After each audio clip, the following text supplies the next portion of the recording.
Whenever there is a decline in righteousness and an increase in sinfulness, O descendant of Bharata, at that time I manifest myself on earth to protect the righteous, to annihilate the wicked, and to re-establish the principles of Dharma. I appear on this earth, age after age. Weapons cannot shred the soul, nor can fire burn it. Water cannot wet it, nor can the wind dry it.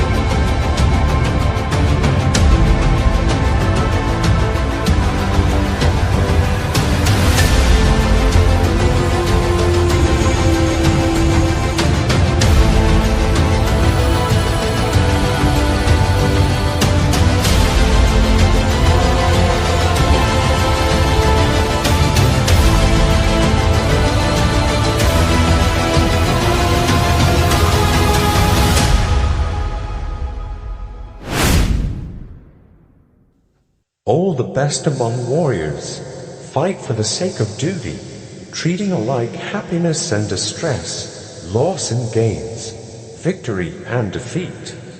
Fulfilling your responsibility in this way, you will never incur sin.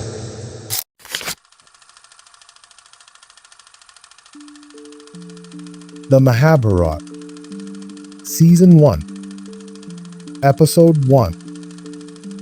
After the Great War of Kurukshetra, there was a colossal destruction, and a large portion of the world population had died.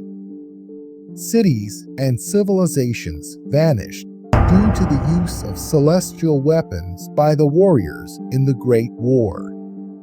This war also led to the destruction and loss of ancient knowledge, because many of the great sages who were apostles of the ancient knowledge also died in the war. After witnessing all this destruction, Vedvyas decided to write all that he knew of the ancient knowledge and history for the benefit of mankind. The Mahabharata, an ancient Indian great epic, is also very famous in Indonesia. Spanning an intricate tapestry of love, betrayal, righteousness, and divine intervention, its genesis lies in the culmination of intricate events spanning generations. Its narrative is not merely a tale of heroes and villains, but a reflection of the complexities of human nature and the eternal struggle between Dharma, righteousness, and adharma, unrighteousness.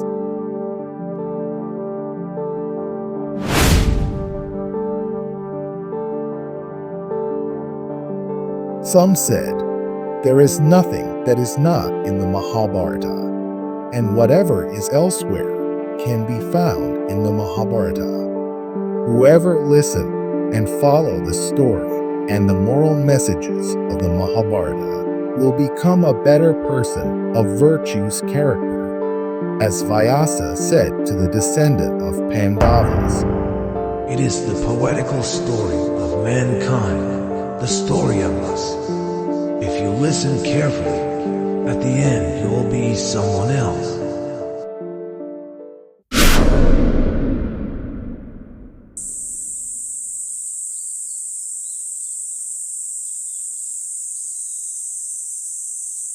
Ganapati, the writer of the Mahabharata.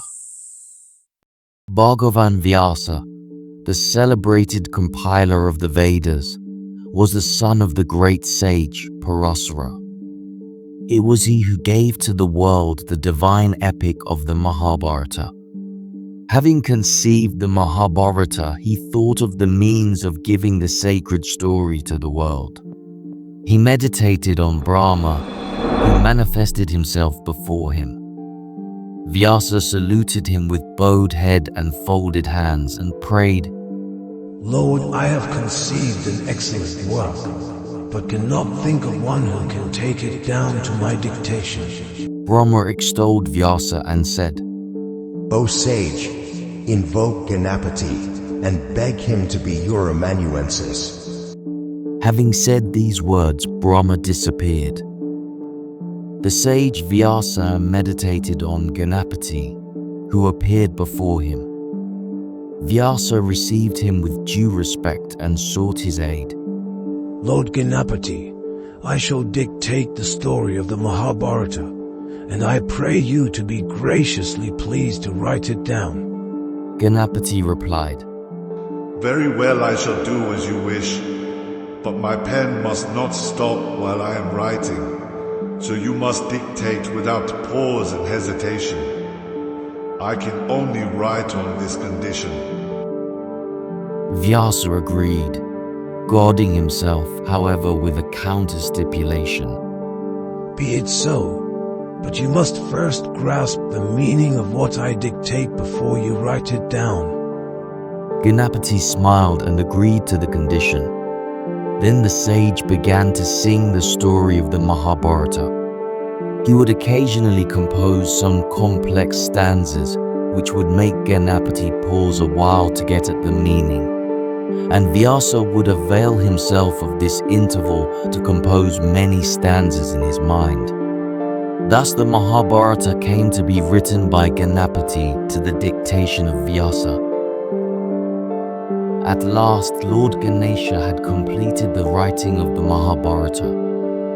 It stands as a timeless testament to the human condition, encompassing themes of love, duty, sacrifice, and the eternal battle between good and evil. Its origins lie in the intricate web of familial relationships, divine interventions, and moral dilemmas faced by its characters.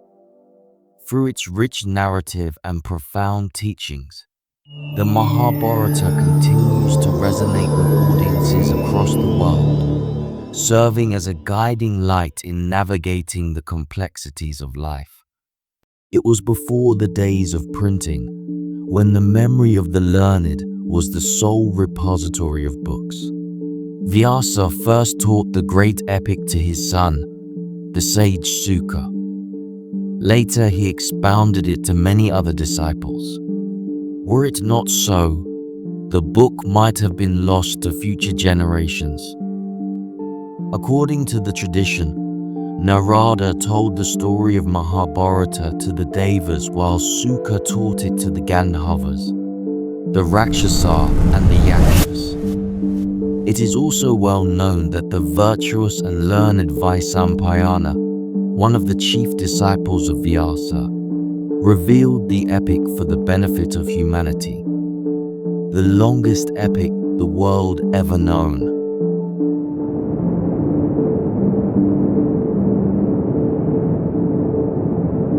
Janamejaya, the son of the great king Parikshit, conducted a great Sopa sacrifice in the course of which Vaishampayana narrated the story at the request of Janamejaya. King Janamejaya was the king of the Kurus, ruling from Hastinapura. Janamajaya's reign was marked by peace and prosperity, as he continued to uphold the values of his noble lineage.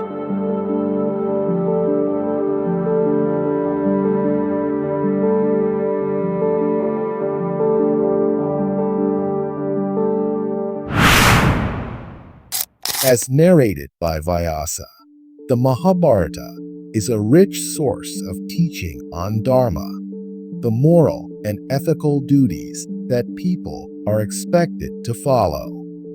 Through their various characters and their dilemmas, this great epic explores the nuances of right conduct, righteousness, and the consequences of moral choices. The concept of karma, the law of cause and effect, is a fundamental theme in the Mahabharata. The epic illustrates how individual actions, both virtuous and sinful, shape one's destiny. It emphasizes the idea that individuals are bound by the consequences of their deeds.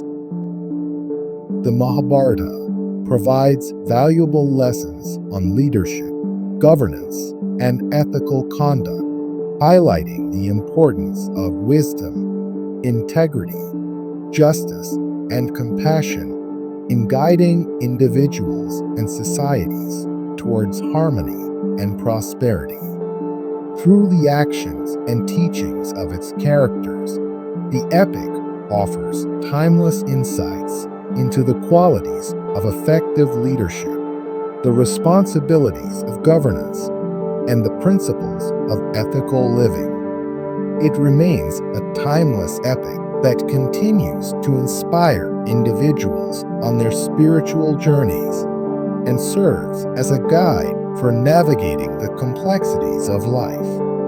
The Bhagavad Gita, also known as the Song of the Divine, a gem within the Mahabharata, stands as a beacon of philosophical insight and practical guidance for seekers of truth and righteousness. Again, as Vyasa said, If you listen carefully, at the end, you'll be someone else.